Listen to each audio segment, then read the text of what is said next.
Hi, my babies. I hope everybody's doing okay. By now, the holidays are over and everybody's kind of getting back into the swing of things. I feel like it's been a while since I've read to y'all, so I'm anxious to get back into it. I missed the book and I missed reading to y'all The Tale of Despereaux. We are continuing on chapter 24. Which starts a new book, a third book within this one book of the Tale of Despereaux. Gore, the Tale of Maigery Sow. Chapter 24. A handful of cigarettes, a red tablecloth, and a hen. Again, reader, we must go backward before we can go forward.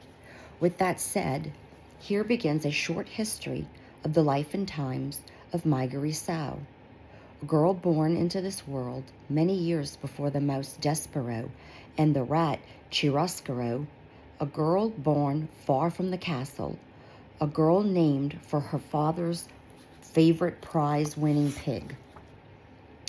Maigery Sow was 6 years old when her mother, holding on to Mig's hand and staring directly into Mig's eyes, died. "Ma," said Mig. "Ma, couldn't you stay here with me?" "Oh," said her mother, "who is that? Who is that holding my hand?" "It's me, Ma, Maigery Sow." "Ah, child, let me go." "But I want you to stay here," said Mig, wiping first her runny nose and then her runny eyes. "You want?" said her mother. "Yes," said Mig, "I want." "Ah, child, and what does it matter what you are wanting?" said her mother. She squeezed Mig's hand once, twice, and then died, leaving Mig alone with her father, who, on a market day in spring soon after his wife's death, sold his daughter into service for a handful of cigarettes, a red tablecloth, and a hen. "Papa," said Mig, when her father was walking away from her with the hen in his arms, a cigarette in his mouth, and the red tablecloth draped across his shoulders like a cape. "Go on, Mig," he said. "You belong to that man now." "But I don't want to, Papa," she said. "I want to go with you." She took hold of the red tablecloth and tugged on it. "Lord, child," her father said, who is asking you what you want? Go on now." He untangled her fingers from the cloth and turned her in the direction of the man who had bought her. Mig watched her father walk away, the red tablecloth billowing out behind him. He left his daughter. And reader, as you already know, he did not look back, not even once. That's so sad. Can you imagine it? No, I can't. Can you imagine your father selling you for a red tablecloth, a hen, and a handful of cigarettes? Close your eyes, please, and consider it, just for a moment.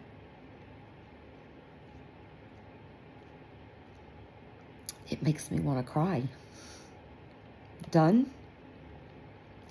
I hope that the hair on the back of your neck stood up as you thought of Mig's fate and how it would be if it were your own.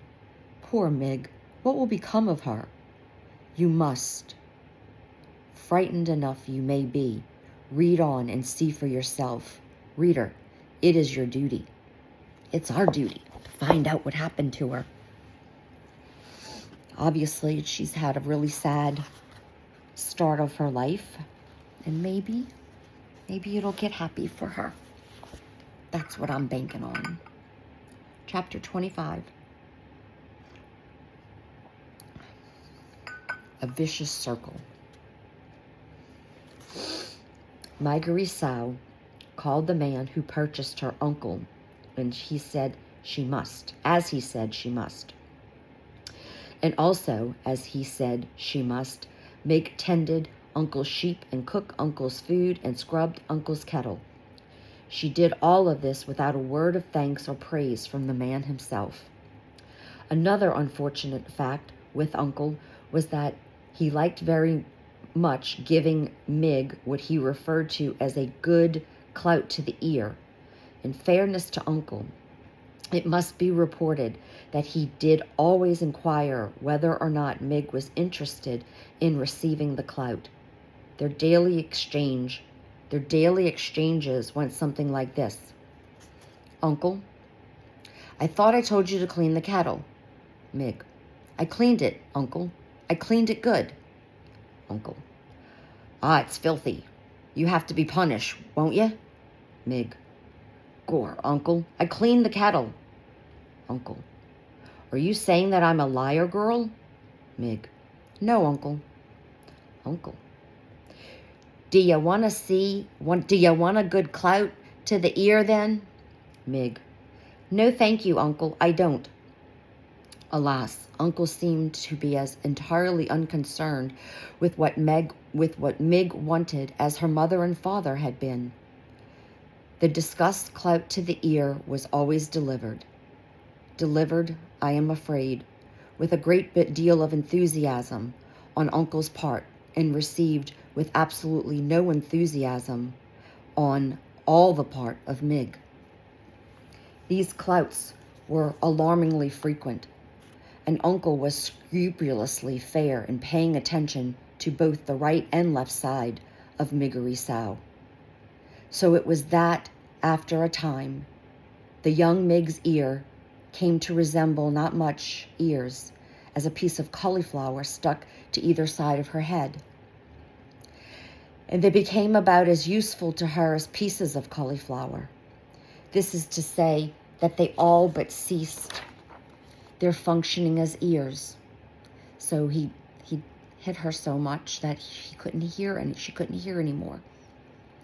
Words for Mig lost their sharp edges, and then they lost their edges altogether and became blurry, blankety things that she had a great deal of trouble making any sense of at all.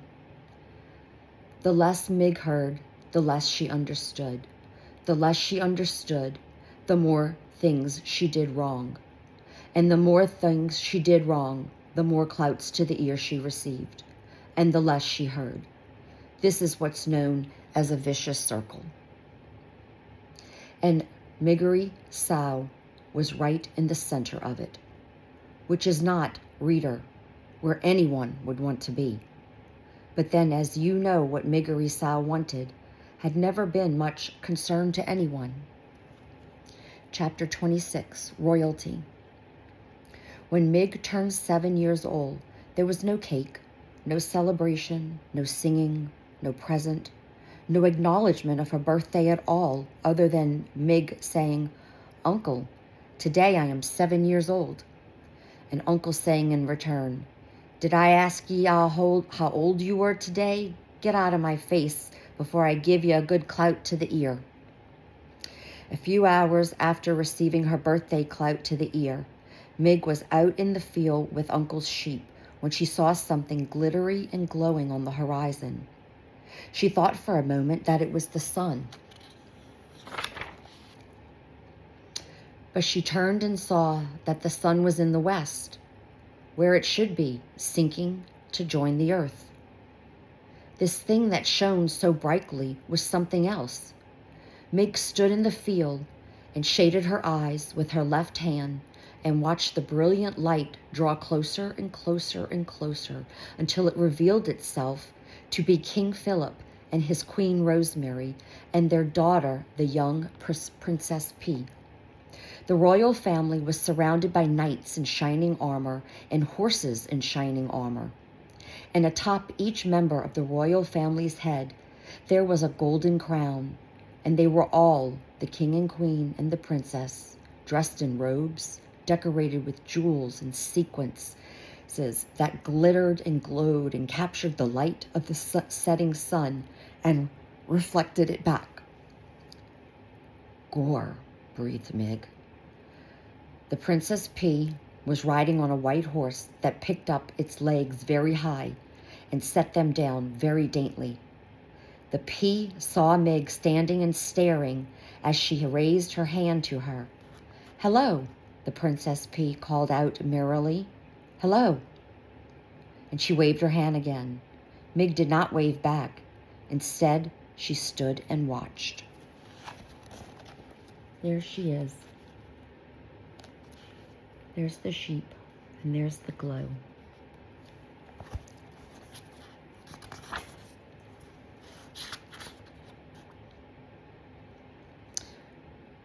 Instead, she stood and watched, open-mouthed, as the perfect, beautiful family passed by her. "Papa," called the princess to the king, "what is wrong with the girl? She will not wave to me."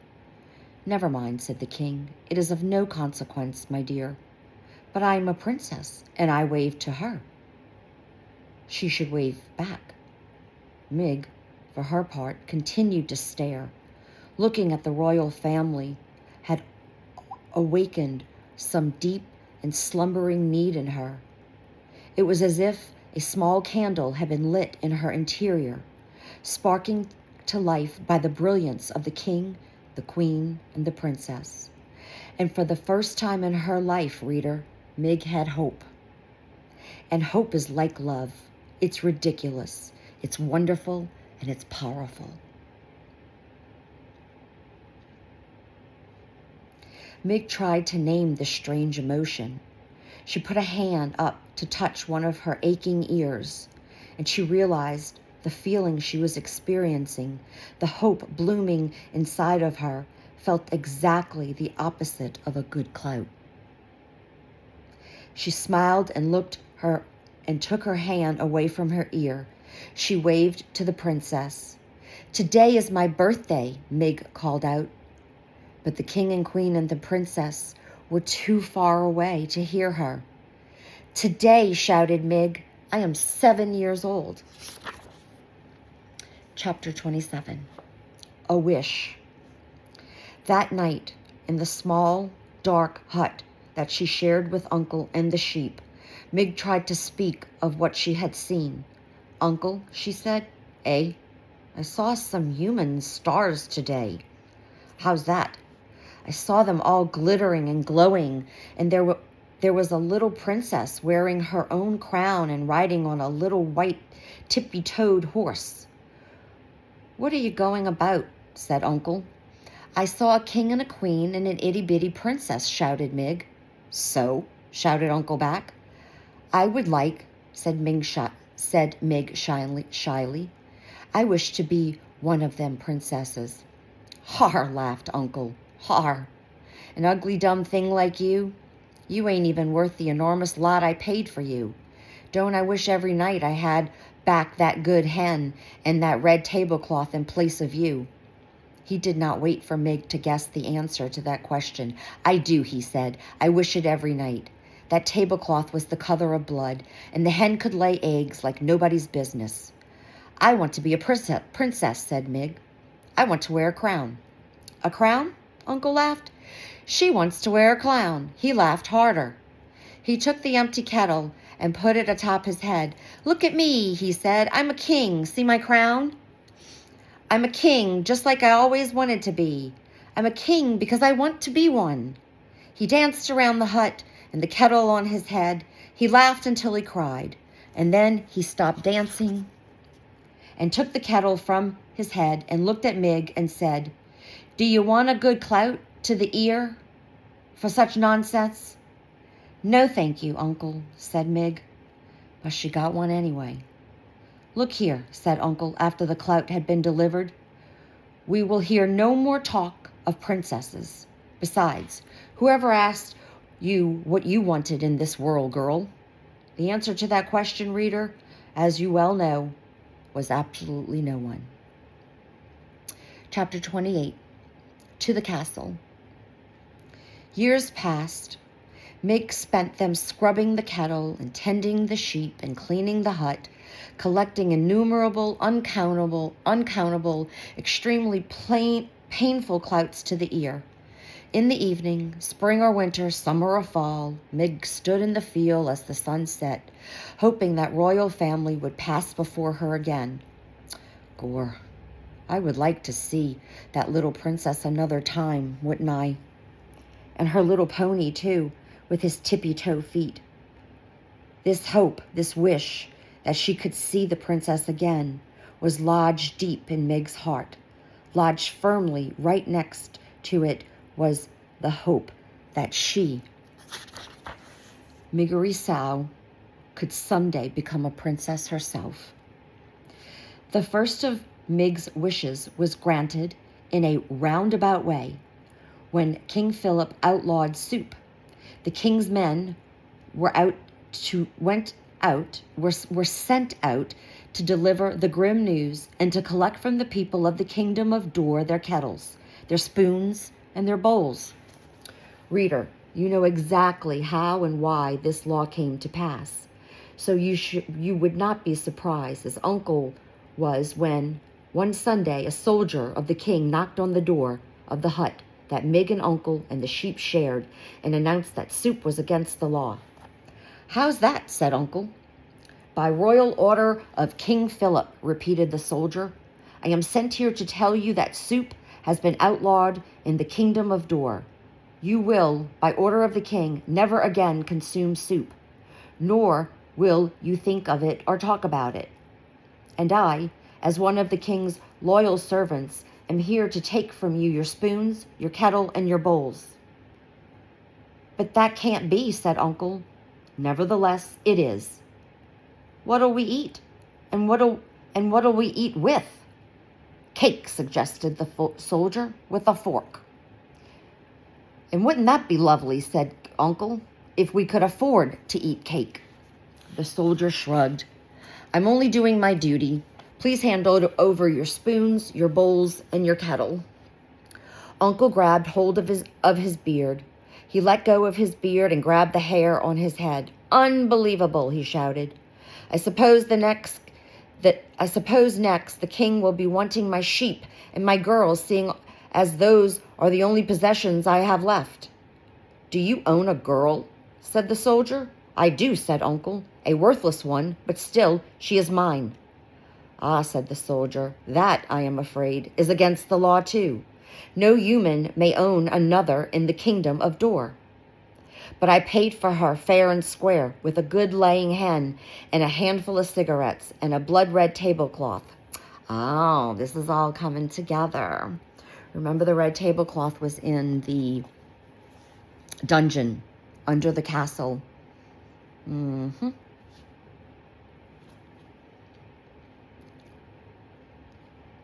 No matter, said the soldiers. "It is against the law to own another. Now you will hand over to me, if you please, your spoons, your bowls, your kettles, and your girl. Or if you choose not to hand over these things, then you will come with me to be imprisoned in the castle dungeon. Which will it be?" And that is how Miggery Sao came to be sitting in a wagon full of soup-related items next to the soldier of the king. "Do you have parents?" said the soldier. "I will return them to you. I will return you to them." "Ma," shouted the soldier. "Dead," said Mig. "Your pa?" shouted the soldiers. "I ain't seen him since he sold me." "Right. I'll take you to the castle then." "Gore," said Meg, looking around the wagon in confusion. "You want me to paddle?" "To the castle?" shouted the soldier. "I'll take you to the castle." "The castle? Where the itty-bitty princess lives?" "That's right." "Gore," said Meg. "I am to be a princess too someday." "That's a fine dream," said the soldier. He clucked to the horse and tapped the reins, and they took off. "I'm happy to be going," said Mig, putting a hand up and gently touching one of her cauliflower ears. Might just as well be happy, seeing as it doesn't make a difference to anyone but you if you are not. Let me read that over again. "Might just as well be happy, seeing as it doesn't make a difference to anyone but you if you are not," said the soldier. "We will take you to the castle. They will set you up fine. You will no longer be a slave. You will be a paid servant. Eh? Said Meg. You will be a servant, shouted the soldier, not a slave. Gorse, said Meg, satisfied, a servant. I will not be a slave. She was 12 years old. Her mother was dead. Her father had sold her. Her uncle, who wasn't her uncle at all, had clouted her until she was almost deaf. And she wanted more than anything in the world to be a little princess wearing a golden crown and riding a high-stepping white horse. Reader, do you think that it is a terrible thing to hope when there is really no reason to hope at all? Or is it, as the soldier said about happiness, something that you might just as well do, since, in the end, it really makes no difference to anyone but you? I think hope and dreams are very important. Never stop dreaming and hoping and working towards those dreams and hopes. I love you, babies. I love you so much. And I hope you sleep very well tonight. Good night.